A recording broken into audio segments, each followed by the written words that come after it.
Hey guys, welcome back to Prep Humanities. Hope you all are doing absolutely fine. आज के इस video lecture में हम BA 6 sem political science major minor course type 1 जो है state politics in India, उसका unit 3 हम start करने जा रहे हैं और उसी का पहला टॉपिक जो है रीजनल डिस्पैरिटीज़ वो हम कवर करेंगे इस वाले वीडियो लेक्चर के अंदर। इससे पहले के लेक्चर वीडियो की लिंक आपको डिस्क्रिप्शन में मिल जाएगी और यूनिट 1 यूनिट 2 तो हमने कवर कर ही लिया है, उनकी भी लिंक्स आपको डिस्क्रिप्शन में मिल जाएगी और बाकी कोर्स टाइप्स के भी लिंक आपको डिस्क्रिप्शन में मिल जाएंगे। चलिए बिना किसी देरी के आज का ये वीडियो लेक्चर जो है इसे हम स्टार्ट करते हैं। What are regional disparities? Regional disparities हम किन्हें कहते हैं? अगर हम देखें रीजनल डिस्पैरिटीज़ की डेफिनेशन तो उस चीज़ को रीजनल डिस्पैरिटी कहते हैं जब हम देखते हैं ना अनइवन डिस्ट्रीब्यूशन होता है रिसोर्सेज का, वेल्थ का, इंफ्रास्ट्रक्चर का, डेवलपमेंट का और अपॉर्चुनिटीज़ का across different states and regions in India. उसे हम कहेंगे कि ये इंडिया की रीजनल डिस्पैरिटी है। यानी कि अगर दो से ज़्यादा स्टेट्स के अंदर जो है हम देखते हैं डिफरेंसेस किस में कि डिस्ट्रीब्यूशन ऑफ वेल्थ है वो कम हो रहा है, आधी जगहों पर ज़्यादा वेल्थ डिस्ट्रीब्यूट हुई हुई है, रिसोर्सेज ज़्यादा डिस्ट्रीब्यूट हुए हैं आधी जगहों पे और आधी जगहों पे जो है कम रिसोर्सेज डिस्ट्रीब्यूट हुए हैं, उसको हम रीजनल डिस्पैरिटी कहते हैं। अगर हम देखें कुछ रीजन्स के अंदर जैसे कि महाराष्ट्र, गुजरात, तमिलनाडु एंड कर्नाटका, ये स्टेट्स जो है ना इनके अंदर हमें देखने को मिलता है कि बहुत ज़्यादा इंडस्ट्रियलाइजेशन हुई है और इकोनॉमिकली वेल एडवांस्ड स्टेट्स है ये। और अगर हम देखें बाकी स्टेट्स जैसे कि बिहार, उड़ीसा, झारखंड एंड जो बाकी पार्ट्स हैं नॉर्थ ईस्ट के, वहाँ पर हम देखते हैं कि वहाँ पर जो है बहुत कम इंडस्ट्रियलाइजेशन हमें देखने को मिलती है और बहुत ज़्यादा कम डेवलपमेंट हमें वहाँ पर देखने को मिलती है। यही जो है दिखाता है कि रीजनल डिस्पैरिटीज़ कितनी है इंडिया के अंदर। इस चीज़ के क्या रीज़न्स है कि हमें क्यों जो है इतनी सारी रीजनल डिस्पैरिटीज़ हमें देखने को मिलती है इंडिया के अंदर। What are the causes of regional disparities? इसके कुछ काजेज़ हम डिस्कस करेंगे। सबसे पहला काज है कॉलोनियल लेगेसी। जो कॉलोनियल एडमिनिस्ट्रेशन हुआ करती थी कॉलोनियल टाइम्स के अंदर, वो जो है फोकस करती थी जो पोर्ट सिटीज़ हुआ करती थी ना, जैसे कि तमिलनाडु या फिर हम केरला वगैरह देखें, उन सिटीज़ पे जो है बहुत ज़्यादा फोकस हुआ करता था और जो सर्टन रीजन्स है ना उन्हीं के ऊपर फोकस किया जाता था, जिससे जो है अर्ली इंडस्ट्रियलाइजेशन हमें देखने को मिलती है उन कोस्टल स्टेट्स के अंदर। और अगर हम देखें उन कुछ एरियाज़ के अंदर जो है बहुत ज़्यादा डेवलपमेंट भी हुई है और कुछ एरियाज़ ऐसे भी रहते हैं कि जिनमें जो है बिल्कुल भी डेवलपमेंट नहीं हुई है और उनको जो है नेगलेक्ट किया गया उस टाइम पर, कॉलोनियल एरा के टाइम पर। दूसरा जो काज हमें देखने को मिलता है कि रीजनल डिस्पैरिटीज़ क्यों है इंडिया के अंदर, वो है अनइवन डेवलपमेंटल प्लानिंग। यहाँ पर जो है डेवलपमेंट प्लानिंग भी जो है वो अनइवन है। अगर हम देखें 5 ईयर प्लान्स जो है या इंडस्ट्रियल पॉलिसीज़ जो है वो जो है उतना नहीं कर पाई है कि वो यूनिफॉर्म डेवलपमेंट नहीं कर पाई है इंडिया के अंदर। अगर हम देखें प्लानिंग कमीशन वो फोकस करता है कि हम कितना ज़्यादा से ज़्यादा नेशनल ग्रोथ कर पाएंगे और वो जो है बैलेंस्ड रीजनल डेवलपमेंट पे कम जो है फोकस करता है, ज़्यादा से ज़्यादा नेशनल इनकम को जो है या नेशनल ग्रोथ पे ही फोकस करता है। थर्ड जो हमें देखने को मिलता है रीज़न, वो है रिसोर्स डिस्ट्रीब्यूशन। रिसोर्सेज भी जो है अनइवनली जो है डिस्ट्रीब्यूट हुए पड़े हैं हमारी कंट्रीज़ के अंदर, हमारी कंट्री के अंदर। अगर हम देखें नेचुरल रिसोर्सेज जैसे कि मिनरल्स जो है वो अनइवनली डिस्ट्रीब्यूटेड होते हैं हर जगह। कुछ जगहों पे जो है गोल्ड हमें देखने को मिलता है, कुछ जगहों पे जो है हमें कोल ज़्यादा देखने को मिलता है या कोई और मिनरल ज़्यादा देखने को मिलता है। फॉर एग्ज़ाम्पल अगर हम देखें झारखंड के अंदर जो है मिनरल वेल्थ बहुत ज़्यादा है, लेकिन वहाँ पर जो है सोशियो इकोनॉमिक इंडिकेटर्स जो है ना वो बहुत ज़्यादा पुअर है। अगर हम देखें वाटर स्कैर्सिटी, अगर हम देखें एरिड रीजन्स के अंदर जैसे कि राजस्थान, वहाँ पर हमें देखने को मिलता है वाटर स्कैर्सिटी और हमें जो है पंजाब जैसे एरियाज़ के अंदर बहुत ज़्यादा सरप्लस वाटर देखने को मिलता है। फोर्थ काज जो हमें देखने को मिलता है रीजनल डिस्पैरिटीज़ का, वो है पॉलिटिकल फैक्टर्स। कुछ पॉलिटिकल फैक्टर्स भी रेस्पॉन्सिबल है इंडिया के अंदर जो रीजन्स है या स्टेट्स है उनकी रीजनल डिस्पैरिटीज़ के लिए। अगर हम देखें स्ट्रॉन्ग पॉलिटिकल लीडरशिप और स्टेबल गवर्नमेंट्स जो हमें स्टेट्स के अंदर देखने को मिलती है, जैसे कि गुजरात, महाराष्ट्र, और उन्होंने जो है बहुत सारा प्राइवेट इन्वेस्टमेंट या फॉरेन इन्वेस्टमेंट जो है अट्रैक्ट किया है अपनी स्टेट्स के लिए, और वहाँ पर जो है हमें political instability, insurgency, governance issues नहीं देखने को मिलते हैं। हालांकि अगर हम देखें बाकी जो स्टेट्स है, कुछ स्टेट्स के अंदर हमें पॉलिटिकल इंस्टेबिलिटी हमें देखने को मिलती है, इंसर्जेंसीज देखने को मिलती है और गवर्नेंस इश्यूज़ देखने को मिलते हैं, जिसकी वजह से जो है वो रीजन्स जो है पीछे छूट जाते हैं। एग्ज़ाम्पल के तौर पर आप ले सकते हैं नॉर्थ ईस्टर्न स्टेट्स जो है ना, या हम देखेंगे कुछ पार्ट्स जो बिहार के हैं या उड़ीसा के हैं, वो अंडर डेवलप्ड है। उनका रीज़न ही यही है कि वहाँ पर पॉलिटिकल इंस्टेबिलिटी है या फिर इंसर्जेंसी है या फिर गवर्नेंस इश्यूज़ होते रहते हैं। Fifth one is green revolution. Green revolution की वजह से भी जो है हमें रीजनल डिस्पैरिटीज़ देखने को मिलती है। ग्रीन रेवोल्यूशन जो है मेनली फोकस किया गया पंजाब, हरियाणा और वेस्टर्न यूपी वाले जगहों के ऊपर, जिसकी वजह से जो है एग्रीकल्चरल प्रॉस्पेरिटी तो हुई लेकिन वो इन्हीं रीजन्स के अंदर हुई, और बाकी जो ईस्टर्न स्टेट्स या साउथ ईस्टर्न या साउदर्न स्टेट्स जो है ना, वो जो है लेफ़्ट बिहाइंड हो गई, यानी कि उनके ऊपर जो है फोकस नहीं किया गया ग्रीन रेवोल्यूशन के दौरान। चलिए अब हम देखते हैं कि जो ये रीजनल डिस्पैरिटीज़ हमें देखने को मिलती है इंडिया के अंदर, उसकी वजह से क्या क्या कॉन्सिक्वेंसेस फेस करनी पड़ती है या पड़ सकती है स्टेट पॉलिटिक्स के अंदर हमें। पहला कॉन्सिक्वेंस है राइज ऑफ रीजनलिज्म। इकोनॉमिक और कल्चरल नेगलेक्ट जो होता है स्टेट्स का, उसकी वजह से जो है रीजनल आइडेंटिटीज़ जो है बनती है और रीजनल मूवमेंट्स हमें देखने को मिलते हैं स्टेट्स के अंदर। और अगर हम देखें एग्जांपल के तौर पर तेलंगाना के अंदर जो है डिमांड हो गई थी सेपरेशन फ्रॉम आंध्र प्रदेश। ये क्यों हुआ था, तेलंगाना ने अपनी अलग स्टेट क्यों जो है डिमांड की थी और फिर वो क्यों फॉर्म हुई। वो सिर्फ और सिर्फ बेस्ड थी पार्टी ऑफ इकोनॉमिक डिस्क्रिमिनेशन, क्योंकि उनके साथ इकोनॉमिक डिस्क्रिमिनेशन हो रहा था, इसी वजह से जो है उन्होंने जो है डिमांड की एक नए स्टेट की। जो दूसरा कॉन्सिक्वेंस है वो है ग्रोथ ऑफ या राइज ऑफ रीजनल पार्टीज़।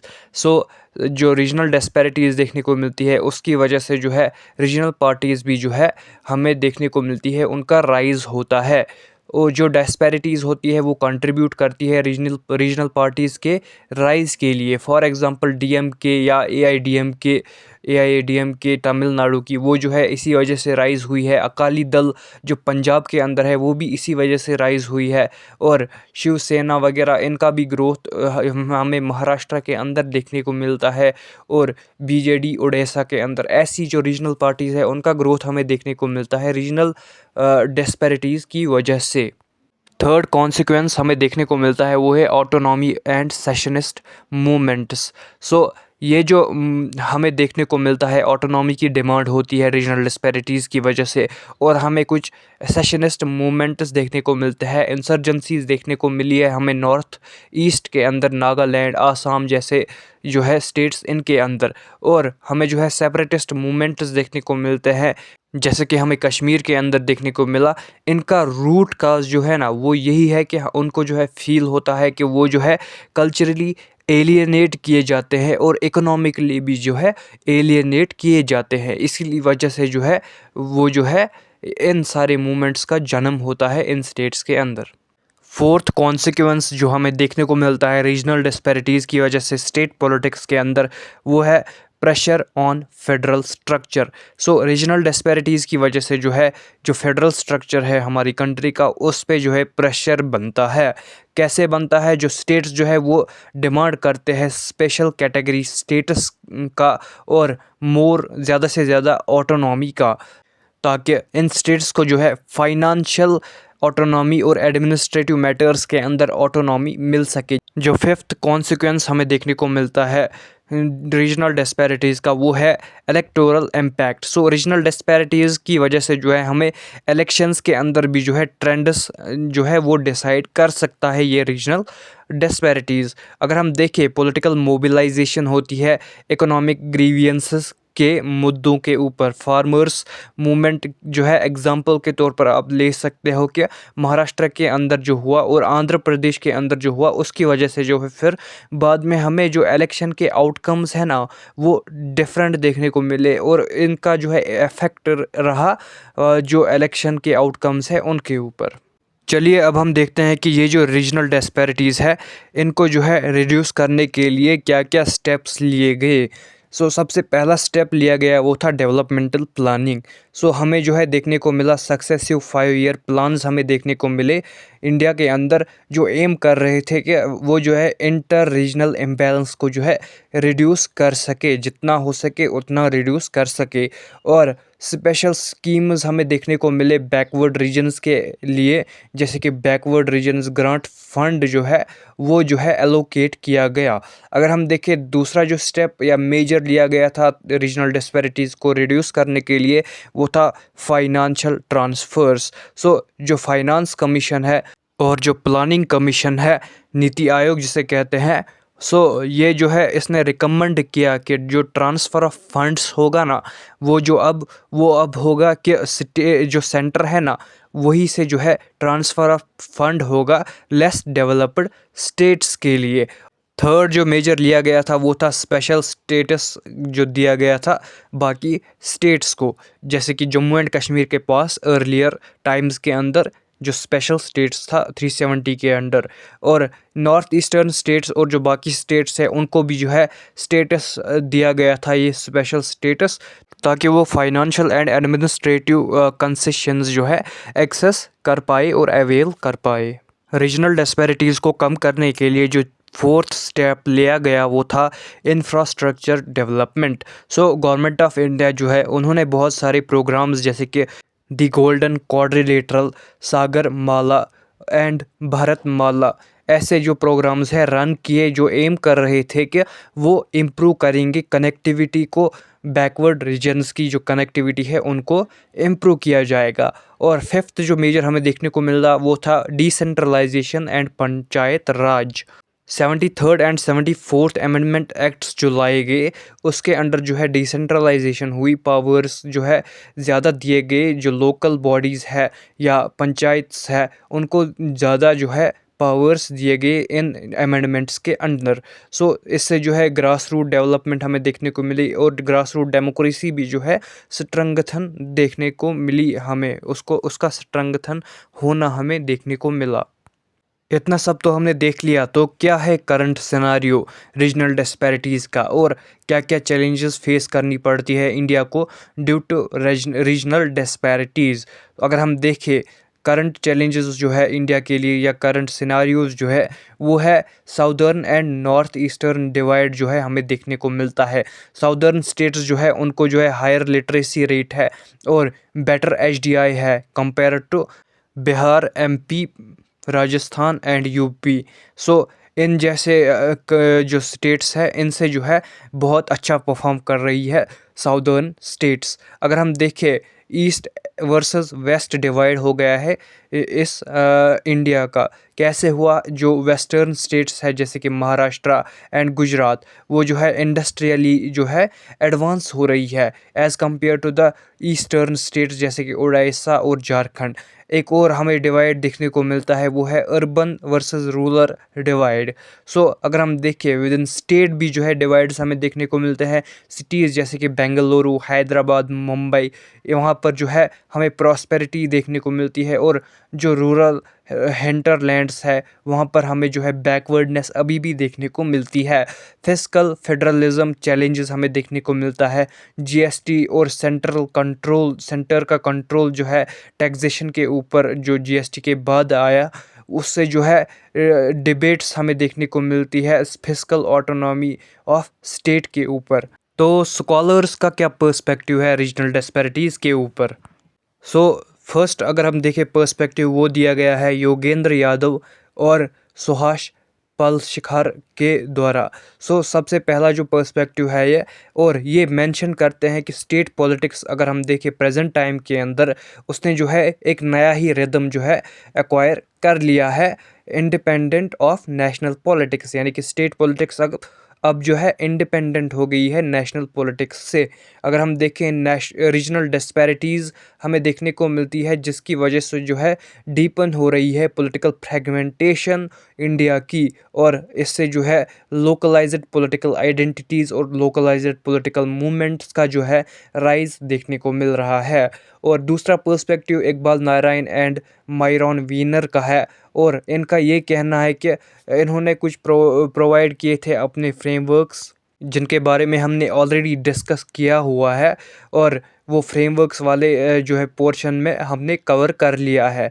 और ये कह रहे हैं कि जो स्टेट पॉलिटिक्स जो है ना, इन्होंने स्टडी किया था as a system of impacted by socio economic disparities, यानी कि इनका ये कहना था कि स्टेट पॉलिटिक्स एक ऐसा सिस्टम है जो इम्पैक्ट हुआ है सोशियो इकोनॉमिक डिस्पैरिटीज़ की वजह से, और जो इम्पैक्ट होता है हिस्टोरिकल बैकग्राउंड और एलीट स्ट्रक्चर्स की वजह से। और वीनर जो है वो एम्फेसाइज देता है कि जो क्लैश होता है बिटवीन एलीट पॉलिटिकल कल्चर, यानी कि सेंट्रल गवर्नमेंट जो होती है, और मास पॉलिटिकल कल्चर, यानी कि जो स्टेट या लोकल गवर्नमेंट है, वो जो है हमें देखने को मिलता है इन दोनों के दरमियान clashes. To conclude we can say कि जो रीजनल डिस्पैरिटीज़ है वो जो है क्रिटिकल चैलेंज रहा है इंडिया के फेडरल स्ट्रक्चर के लिए और स्टेट पॉलिटिक्स के लिए। अगर हम देखें, ये जो है शेप करते हैं इलेक्टोरल आउटकम्स को और पार्टी सिस्टम को, लेकिन इसके साथ साथ ये इन्फ्लुएंस करता है सेंटर स्टेट रिलेशंस को भी, और डिमांड ऑफ ऑटोनॉमी जो है वो बढ़ जाती है, और डिसेंट्रलाइजेशन भी उसकी भी डिमांड जो है हमें देखने को मिलती है। So this was all about today's session. उम्मीद है आपको हमारा ये सेशन जो है वो पसंद आया होगा। अगर पसंद आया हो तो लाइक शेयर एंड सब्सक्राइब करना ना भूलिएगा। Thank you so much for watching this video till the end, and best of luck for your exams.